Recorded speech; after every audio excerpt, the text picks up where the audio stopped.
একটু সাইলেন্ট সবাই চুপ করে প্লিজ। আমরা একটু সবাই চুপ করি আবার হ্যাঁ কি নিয়ে আসলে আপনি শুরু করেন। আচ্ছা আমরা সাংবাদিক বন্ধুগণ আসসালামু আলাইকুম। আমরা কিছুক্ষণ পূর্বে মার্কিন যুক্তরাষ্ট্রের সহকারী পররাষ্ট্রমন্ত্রীর সঙ্গে শুভেচ্ছা এবং মত বিনিময় হলো। আমাদের সম্মানিত আমিরে জামাত ডক্টর শফিকুর রহমানের সঙ্গে মত বিনিময় হয়েছে। এক্ষুনি তিনি মত বিনিময়ের উপরে খুব সংক্ষিপ্ত ব্রিফ করবেন আপনাদের সঙ্গে। আপনারা একটু প্লিজ সাইলেন্ট থাকবেন, তাহলে শুনতে পারবেন। ওকে আমরা সাইলেন্ট, সবাই সাইলেন্ট। জি, আসসালামু আলাইকুম। আপনারা ইতিমধ্যেই জেনেছেন মিডিয়ার মাধ্যমে এবং এখানে এসেও জেনেছেন যে আমেরিকার দুইজন ডেপুটি অ্যাসিস্ট্যান্ট ফরেন সেক্রেটারি আজকে আমাদের দেশ ভিজিট করছেন। আমাদের সাথে এটা তাদের দ্বিতীয় মিটিং। এর আগে তারা বিভিন্ন পাবলিক এবং প্রাইভেট বিশ্ববিদ্যালয়ের বিসিদের সাথে বসেছিলেন।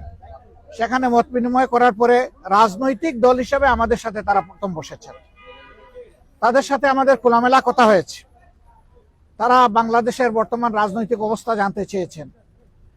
তারা আগামী ইলেকশন কখন হবে, কিভাবে হবে, এটা জানতে চেয়েছেন।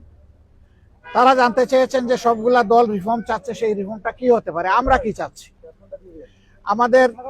আমরা যদি আগামীতে দেশের দায়িত্ব পাইতে হলে আমাদের ইকোনমিক পলিসি এবং ফরেন রিলেশনটা কেমন হবে। তারা রিজিয়নাল বিভিন্ন বিষয়ে, আঞ্চলিক বিষয়গুলো আমাদের কাছ থেকে জানতে চেয়েছেন। আমরা এই সমস্ত বিষয়ে তাদের সাথে খোলামেলা কথা বলেছি। তারা মাইনরিটি ইস্যু নিয়ে কথা বলেছেন। তারা এখানে ওমেন্সদের রাইটস নিয়ে কথা বলেছেন। তারা লেবার রাইটস নিয়ে কথা বলেছেন। আমরা এই সবগুলা বিষয়ে তাদের সাথে কনভারসেশন করেছি। এর পাশাপাশি আমরা তাদেরকে অনুরোধ করেছি যে আমাদের দেশ এখন একটা ক্রিটিক্যাল জাংচারে আছে, একটা ক্রুশিয়াল টাইম পাস করছে।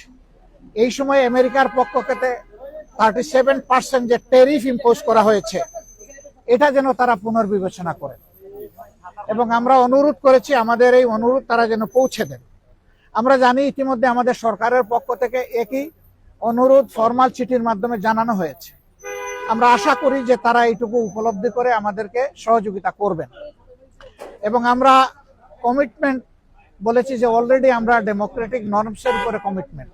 আমরা আমাদের দলের ভিতরে গণতন্ত্র চর্চা করি এবং আমরা একই গণতন্ত্রের চর্চা করতে চাই।